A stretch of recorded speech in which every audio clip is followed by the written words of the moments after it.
আপনাদেরকে মনে রাখতে হবে যে আমি বিএনপিতে সদস্য পদ গ্রহণ করেছি। এখানেই ফুল স্টপ, এখানেই দাঁড়ি। আমি এখন একটি দলের কর্মী।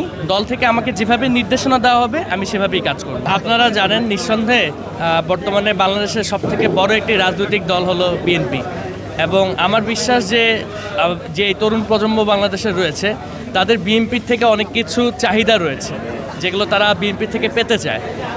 তো এই বিএনপিতে আমি যোগদান করেছি, এটি একটি অন্যতম কারণ হলো এই তরুণদের যে চাহিদাগুলো আছে সেই চাহিদাগুলো আমি যাতে বিএনপির সামনে তুলে ধরতে পারি এবং এই তরুণদের কাছে সেই চাওয়াগুলো যাতে পৌঁছে দিতে পারি।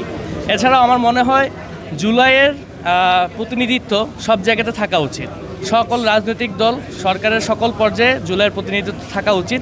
সেই দিক থেকেই আমার মনে হয়েছে যে বাংলাদেশের বর্তমানে সবথেকে বড় রাজনৈতিক দল বিএনপিতে যোগদানের মাধ্যমে আমি জুলাইয়ের জন্য আরও ভালোভাবে কাজ করতে পারবো এবং শহীদ এবং আহতদের জন্য আরও ভালোভাবে অবদান রাখতে পারবো। আপনাদেরকে মনে রাখতে হবে যে আমি বিএনপিতে সদস্য পদ গ্রহণ করেছি। এখানেই ফুল স্টপ, এখানেই দাঁড়ি। আমি এখন একটি দলের কর্মী। দল থেকে আমাকে যেভাবে নির্দেশনা দেওয়া হবে আমি সেভাবেই কাজ করব।